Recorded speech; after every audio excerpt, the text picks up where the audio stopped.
Hello friends, welcome to Mahalakshmi Samayal. நம்ம இன்னைக்கு broccoli and sweet potato வச்சு இன்ட்ரெஸ்டிங்கான ஒரு ஈவினிங் ஸ்நாக்ஸ் பார்க்க போகிறோம். வாங்க அதுக்கு தேவையான இன்க்ரீடியன்ட்ஸ் என்னன்னு பார்ப்போம்.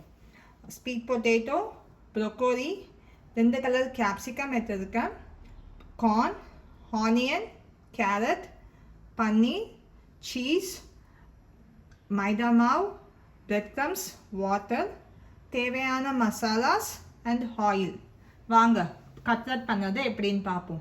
ஃபஸ்ட்டு நம்ம காய்கறியை குக்கரில் 2 விசில் வேக விட்டு எடுத்துக்க போகிறோம். காய்கறிக்கு தண்ணி கொட்ட வேணாம், வெறுமை தத்தில் வச்சு அப்படியே வேக வச்சு எடுத்துக்கோங்க. அந்த சைடில் வெஜிடபிள்ஸ் எல்லாம் ஸ்டீம் ஆகிட்டு இருக்கு. இந்த மீன் டைம் நம்ம ஆனியன்ஸ் அண்ட் கேப்சிகமை ஃப்ரை பண்ணி எடுத்துக்கலாம். கொஞ்சமாக ஆயில் கொட்டிக்கோங்க. ஆயில் ஹீட் ஆனதுக்கு அப்புறமா ஆனியன்ஸை போடலாம். ஆயில் இப்போ ஹீட் ஆயிடுச்சு, முதல்ல ஆனியன் போட்டுக்கலாம்.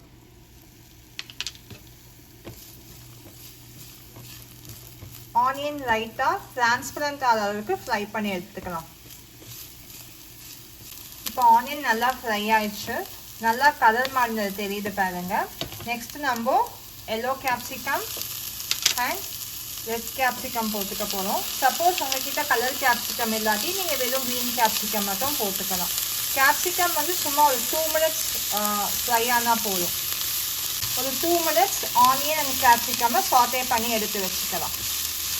ஒரு 2 மினிட்ஸ் கழிச்சு பார்த்தீங்கன்னா ஆனியன் நல்லா இப்போ சுருங்கிடுச்சு. கேப்சிகம் பார்த்தீங்கன்னா லைட்டாக கலர் மாறி இருக்கு. இப்போ நம்ம இதை எடுத்து சைடில் வச்சுக்கலாம்.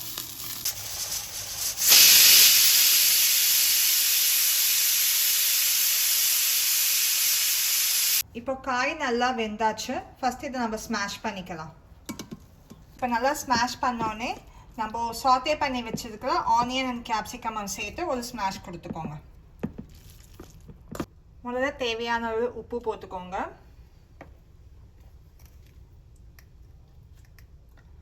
ஒரு ஸ்பூன் தனியாத்தூள், 1/2 spoon garam masala, 1/2 spoon chilli powder, 1/2 spoon pepper powder. இப்போ நல்லா மிக்ஸ் பண்ணிக்கலாம். எல்லாத்தையும் நல்லா மசாலாஸ் மிக்ஸ் பண்ணதுக்கு அப்புறமா இப்போ நம்ம துருவி வச்சிருக்கிற பன்னீர் அண்ட் சீஸ் ஆட் பண்ணிக்கலாம். நல்லா ஒரு ஃபுல் கைப்பிடி அளவுக்கு பன்னீர் போட்டுக்கோங்க. அதுக்கப்புறமா சீஸ் போட்டிங்கன்னா பசங்க எல்லாம் விரும்பி சாப்பிடுவாங்க. கட்லட்டை கோட் பண்ணதுக்கு 2 ஸ்பூன் மைதா மாவை தண்ணியில் டைல்யூட் பண்ணி வச்சுருக்கேன். ரொம்ப வாட்டரியாக இருக்க வேணாம், இன்னும் கன்சிஸ்டன்சி போதும். இப்போ நம்ம இதை பாலாக உருட்டி கட்லட் ஷேப்பில் கோட் பண்ணி எடுத்துக்கலாம். ஜென்டலாக ப்ரெஸ் பண்ணிக்கோங்க. ஃபஸ்ட்டு மைதா மாவில் 2 சைடும் லைட்டாக டிப் பண்ணிவிட்டு பிரெட் க்ரம்ஸை நெக்ஸ்ட்டு கோட் பண்ணி எடுத்துக்கலாம்.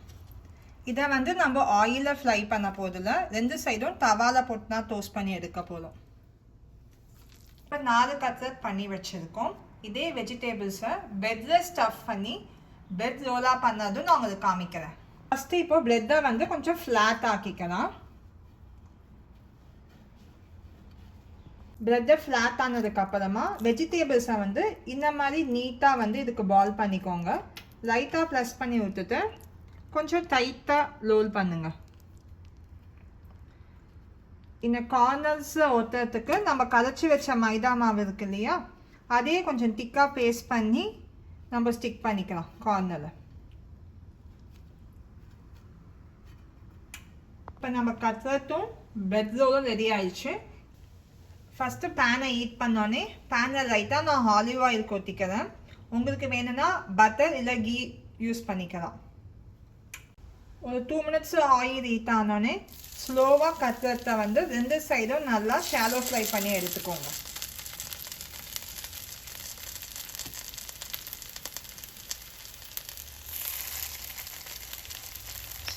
லைட்டாக திருப்பி போடுறதுக்கு முன்னாடி மேலே கொஞ்சம் ஆயில் கொத்திக்கலாம்.